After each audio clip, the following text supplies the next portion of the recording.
right, let's take you back to Sandton now. South Africa hosting the 19th Meetings Africa Conference at the Convention Centre there, organised by South African Tourism in partnership with the Gauteng Tourism Agency and Johannesburg Tourism.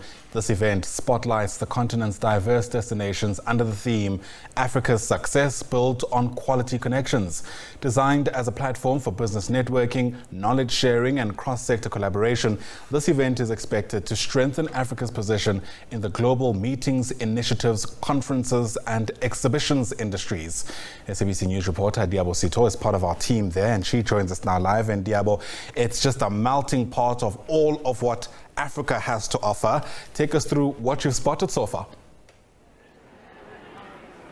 And you have no idea. It's so exciting to be in the midst of these amazing businesses, and of course the African businesses are also part of it. But in between broadcasts with you, I do take time to speak to some of the exhibitors just to get some inside knowledge about what is happening. And I just was speaking to the founder of Nokolo Guest House, and she was telling me that business is so good because she started around in 1998, she says, and she has 3 guest houses in Mamelodi, and she says 90% of the time she is operating and fully booked. Another one is in Venda Famadi Bed and Breakfast. They, on the other hand, talk about how they rely on these business and meetings that are happening in around Venda. This is where they get most of their businesses, but it is so encouraging to hear of businesses doing well. Another business that is doing well, that has agreed to have a conversation with us, is Jabu Matsilele. Jabu Matsilele is the market and product manager or development manager for Buja Tours. I hope I said that correctly. Hi, Jabu, thank you so much for your time. Tell me about Buja Tours. This year you are not exhibiting, and you are also a beneficiary of the support that South African tourism has given you. Give us the insight of what business is like in 2025 and the outlook thereof. Sabana Siswami, good morning to the viewers at home. Sure, where do I start? You can see the hall, it's full of people and everyone has an energy. So yeah, it's promising to be a big Meetings Africa for 2025. Yeah. The support that I got was from South African Tourism, including the Department of Tourism under the TIP banner, whereby they'll look at your smaller tour operators, accommodation and service providers to go out and look for numbers. Now our numbers are shrinking, so the only solution is to get your smaller operators who offers your authentic and unforgettable experiences. Yeah. I know that the buzzword internationally is giving patrons and people experiences more than giving them tours themselves. What are South Africans and African destination makers looking for in their experiences where you operate? So it's always your value for money. After COVID, everyone has low budget, so value for money is very important. Family and friends, it's now becoming a big thing. Unfortunately, Cape Town, if you look at the stats, it's still on top in terms of arrivals. Yeah. So they'll start in Cape Town, come to Johannesburg. That's your African market. Your downside, Mpumalanga, Kruger, Africans are not into wildlife safaris. So Johannesburg and Cape Town, in terms of your Africans, travelers, it comes number 1. And on average, Jabu, how much are we spending when we're going? And how popular has collective savings schemes like Stokvels, travel Stokvels, have you seen them making an impact and an inroads in people starting their journey of traveling? The Stokvels, it's working very well. That's why we have a lot of SMMEs that now are tapping into the Stokvels. January up to December, people, they save for traveling, so now they'll look at somebody who offers something different.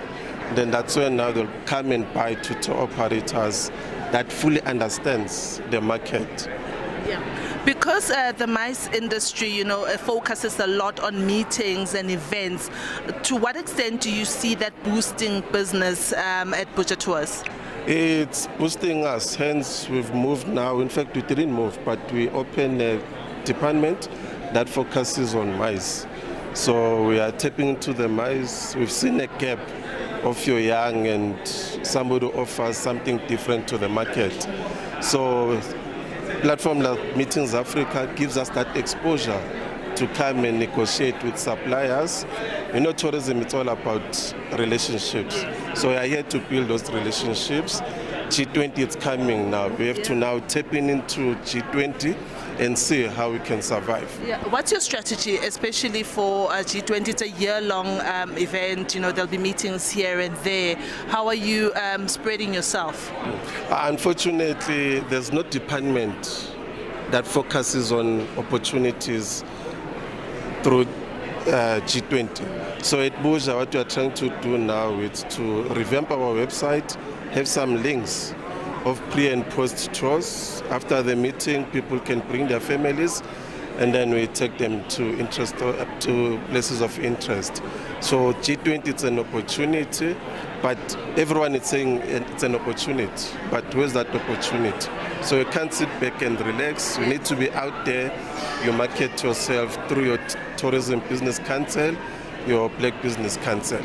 Jabu, take us through your day. When you're not exhibiting like others here, what are you doing here?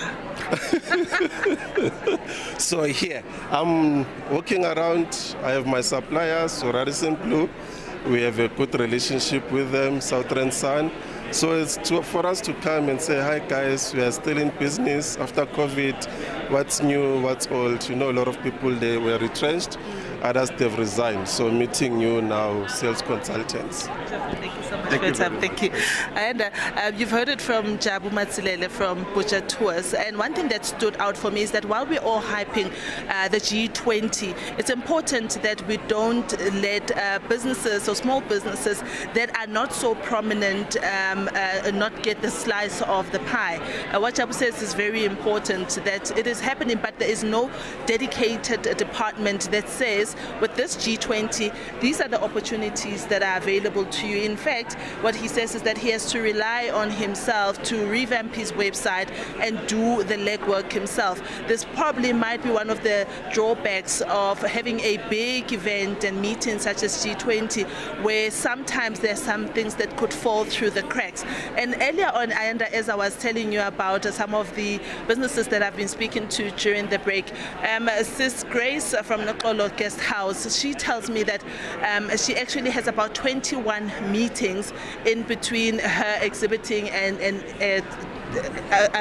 getting people to come to her stand, which is exciting, because I know people at home sometimes wonder, what do you do when you're exhibiting? Do you just sit and wait for people to come to your store? What happens if they don't come? Well, what happens is that you create opportunities. You go out there, like Jabu just said, and you meet potential suppliers, and you speak to them. The exhibition is not the only thing that is happening. There's also fireside chats where they're talking about other important information, such as the role of artificial intelligence in the MICE industry, in the tourism industry. How much is it a threat? How much of it is it an opportunity? Funding opportunities also are there.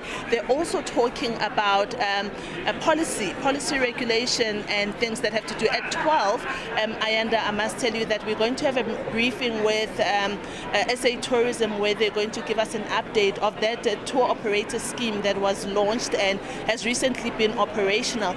We understand that this past weekend we had a group of Chinese visitors that have come through that scheme. What that scheme aims to do is that it fast-tracks visas for visitors that come from China and India. So previously, where it would take about a week or more to get a visa, now it takes up to 2 to 3 days. I understand sometimes up to a day, which is a great thing if you ask me. This will encourage people to come to South Africa and experience it. When they do have those G20 meetings, they'll be able to experience Duduza, they'll be able to experience Atteridgeville, but all that is always, it sits on the shoulders of those who plan for these events.